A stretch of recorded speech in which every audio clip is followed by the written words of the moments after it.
ഇന്ത്യക്കാർക്ക് ഇനി വിസയില്ലാതെ ഫിലിപ്പീൻസിലേക്ക് യാത്ര ചെയ്യാം. 14 ദിവസം വരെ ഫിലിപ്പീൻസിൽ താമസിക്കുകയും ചെയ്യാം.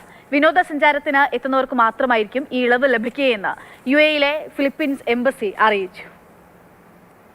അബുദാബിയിലെ ഫിലിപ്പൈൻസ് എംബസിയും ദുബായിലെ ഇന്ത്യൻ കോൺസുലേറ്റുമാണ് നിർണായക തീരുമാനം പ്രഖ്യാപിച്ചത്. പാസ്പോർട്ടിന് 6 മാസം കാലാവധി ഉണ്ടായിരിക്കണമെന്നതാണ് സൗജന്യ പ്രവേശനത്തിനുള്ള പ്രധാന മാനദണ്ഡം. മാത്രമല്ല, മടക്കയാത്രയ്ക്കുള്ള വിമാന ടിക്കറ്റ്, ഫിലിപ്പൈൻസിലെ ഹോട്ടൽ ബുക്കിംഗ് വിവരങ്ങൾ, 14 ദിവസത്തെ ചെലവിന് ആവശ്യമായ പണം ബാങ്കിലുണ്ടെന്ന് വ്യക്തമാക്കുന്ന രേഖ എന്നിവയും ഉണ്ടായിരിക്കണം. 14 ദിവസം മാത്രമായിരിക്കും രാജ്യത്ത് താമസിക്കാൻ അനുമതി. വിനോദസഞ്ചാരത്തിനെത്തുന്ന ഇന്ത്യക്കാർക്ക് മാത്രമായിരിക്കും വിസയിൽ ഇളവ് ലഭിക്കുകയെന്നും എംബസിയുടെ അറിയിപ്പിൽ പറയുന്നുണ്ട്. ദീർഘകാലത്തേക്ക് വരുന്നവർക്കും വിനോദസഞ്ചാരത്തിനല്ലാതെ വരുന്നവർക്കും സാധാരണ രീതിയിലുള്ള വിസ വ്യവസ്ഥകൾ ബാധകമാണ്. America, Japan, Australia, Canada, Singapore, Schengen രാജ്യങ്ങൾ എന്നിവിടങ്ങളിലെ താമസ വിസയുള്ളവർക്ക് 30 ദിവസം വരെ വിസരഹിത താമസം ഫിലിപ്പൈൻസ് അനുവദിക്കും. ഇവർക്ക് 30 ദിവസം വരെ രാജ്യത്ത് തങ്ങാൻ അനുമതിയുണ്ടാകുമെന്നും അറിയിപ്പിൽ പറയുന്നുണ്ട്.